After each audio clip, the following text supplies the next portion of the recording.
I am not Tom Perez. I am not the chairman of the DNC, but I will do my best to get these things kicked off and get things going. First, I want to thank Parissa for putting this together. Where'd she go? She's over here. She's right now. She's moving. She's getting selfies with everybody. She's like Elizabeth Warren with the selfies. So, Parissa's election is essentially over, right? I mean, she could very easily say, "Hey, look, I'm done. Thank you guys very much. I'm out. I'll see you guys for swearing in January."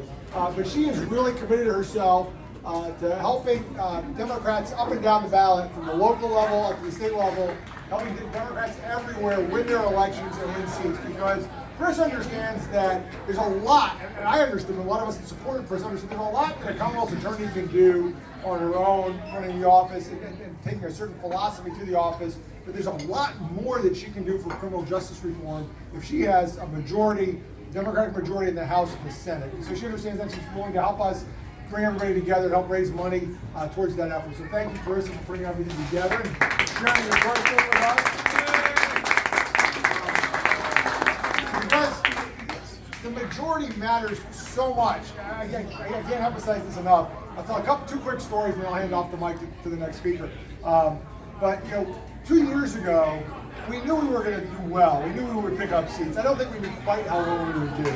And I told everybody, look, it's really important. I wanted to sort of manage expectations. Like, look, even if we don't flip all 17 seats that we need to, if we come close, then we can maybe get something like Medicaid expansion done, right? Because Medicaid expansion is something that's in the budget. It's a floor vote, and we know that there are Republicans that want to vote for Medicaid expansion.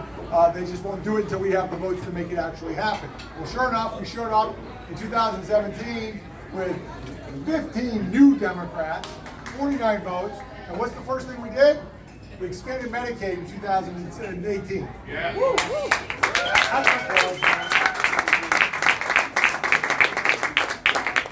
But I'm going to get a little bit, I know it's a big crowd for me to be technical, but the reason we're able to do that is because Medicaid is in the budget, and the budget has to be voted on by the entire House. And so that we knew once we had the votes, once Terry Kilgore, not Chris Jones, by the way, he was one of the last ones to be voted along. Once Terry Kilgore from Southwest said, "I'm tired of voting against my voters' interests. I'm finally going to expand Medicaid expansion." Once the Republicans realized in leadership they didn't have the votes to stop it, only then did you see folks like Kirk Cox and Chris Jones getting involved. And what they were getting involved in was adding things like a work requirement to make it harder. And making it more Republican, making it as Republican as possible, Medicaid expansion as they could. That's what they're involved in. We got these 15 new members, and it was great. Alfonso and I helped train them. And at freshman orientation, here's one of them. She was the one. I was telling the story the other day. After the freshman orientation, I had a couple of the freshman members say, "Hey, look, I'm really excited about being one of 49. I've talked to some of our Republicans that are coming in, and they're with me on some of these issues. And I know if I can just get 2 of them, right? Just get 2 of them to come with us, and we got 51, and then we can make really big things happen." And they were very excited about that. I'm like, "Oh, great, let's see how that works out," right? So for instance, how many of y'all were involved in the fight to try and get Virginia to be the 38th state to ratify the ERA? Anybody here? Right? The beautiful thing about that was we looked at the resolutions to ratify the ERA. If you counted up all the co-patrons, you got the 53 co-patrons, right? So I'm not a math major, but we had 100 people in the House of Delegates. You got 53 co-patrons.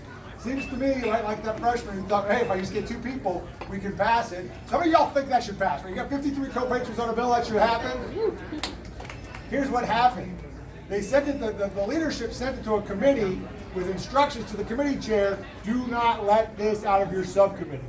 Right? That's the same thing that happens to bills to expand LGBT protections in employment and in housing.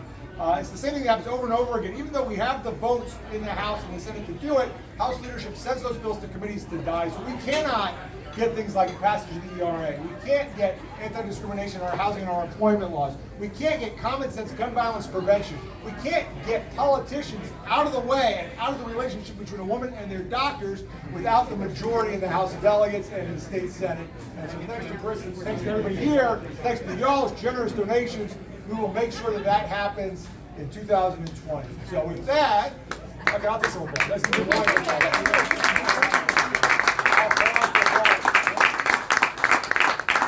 I wish to rest assured I go We're here. gonna go to the left. All right, so I was going to introduce my good friend Alfonso Lopez, but No, go for it, sir. all right. All right. So I'll let you go. All right, Oh, there you go. So I'm going to now hand it off to my to probably the hardest working, boldest, most intense progressive legislator in Richmond, and my roommate in Richmond, Arlington's very own Alfonso Lopez. Alfonso! Good evening, everybody. Happy birthday, Carissa. Happy birthday.